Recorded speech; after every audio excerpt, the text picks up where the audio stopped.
Hey guys, Glockster42 here. Well, this is going to be my entry into Panzermiester36's Fall of the Reich Group Build. This is going to be a Tiger B or Tiger 2 King Tiger final production. So the paint scheme is based upon this picture I found on the internet with a very hard-edged camouflage scheme with little hollow dots. Now, near as they can tell is that it was a non-standard German Army green. It was actually a German aircraft green that they used with a standard dark yellow Dunkelgelb with hollow brown circles into the yellow. So I'm hand painting this, which I've done a bit of lately, and it's kind of fun. Now the secret is to use very thin paint and go multiple coats. Now this is about 4 coats up front, and this is 1 coat here. The first coat looks hard. You think you've ruined your model, but just keep going with thin, light coats. The brush strokes marks will wear out, and that's that. I've actually had this diorama in mind for quite a while. So this is going to be, I've got a few of the components actually already built. I've had this kit built for several years. It was just in an overall dark green, and I just didn't like it. It just wasn't popping at me, so I've decided to do this hard edge camo scheme on it. I've got the figures all in mind. I've actually got a building built and primer ready to go. So yeah, check out Panzermiester36 channel. He's a young modeler from Ottawa, so check him out. And this is going to be a fun group build. Later, guys. Boy, I really like the way this turned out. Now, I can't find any photo reference for the barrel being done in this type of scheme. Now, if you look at the ambush scheme, the hard edge ambush scheme that's in the 3 colors, in the green, brown, and yellow, yes, the barrel and the mantle is done. But this scheme, I can't find any reference for it whatsoever. Now, I hand painted all this. It's taken me about 2.5 hours to hand paint this, and I used the Model Masters acrylic. This is 4796 Panzer Dunkelgelb 1943. This is a really nice paint. It's really thin. It's ready to go for airbrushing.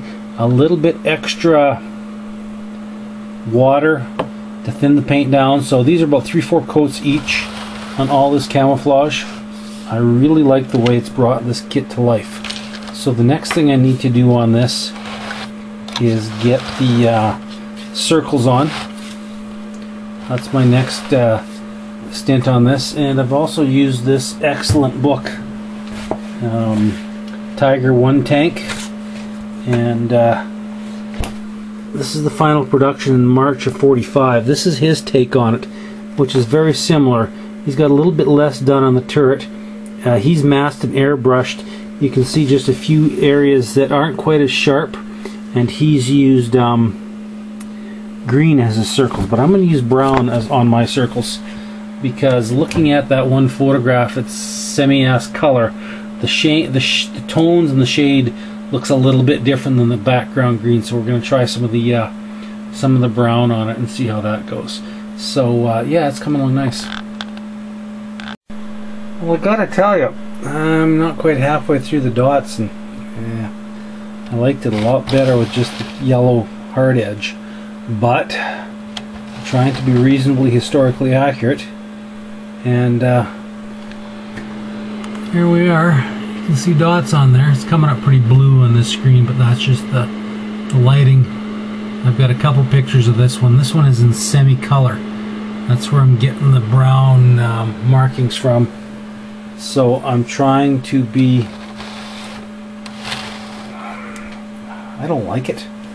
It's a shame. I really like the hard edge yellow, and the dots look like shit. But they're exactly what they look like. So I'm just going to have to live with that crappy look on it.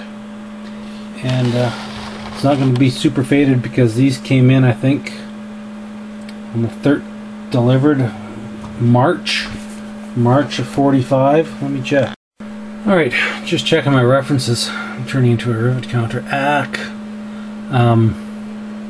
This turret is based on the very last batch production turrets that was delivered from the Henschel factory on about the 29th of March 1945.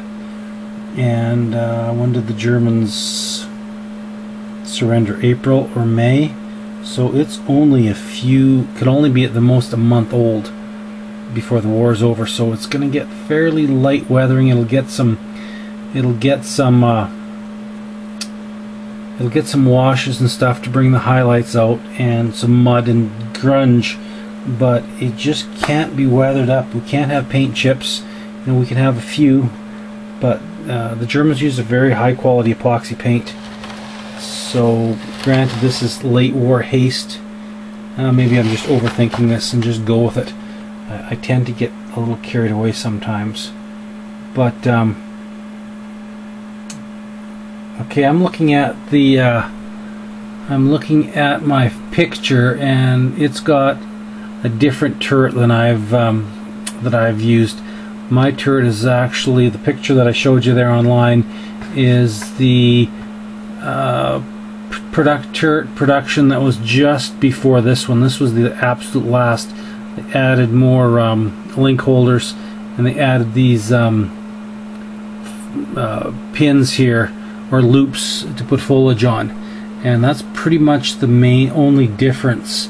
And they've used different type of fenders with the ribs on them, and other than that, that's pretty much the major differences here. So this is the very last production batch. So like I say, it's going to be put in Berlin. I have seen a picture of a lone Tiger II in Berlin at the end of the war, and it's such a muddy, hazy photograph. It's really, really difficult to try and figure out just what the paint scheme is. So I'm using a little bit of artistic license here on this one, taking a late war paint scheme. So I should have just added some red, brown, and hard and called it good. I really, really hate this dot scheme. It sucks because I really like this and I really hate this, but I'm gonna live with it just because. Anyway, guys, Panzermiester 36's Fall of the Reich Group Build. Later.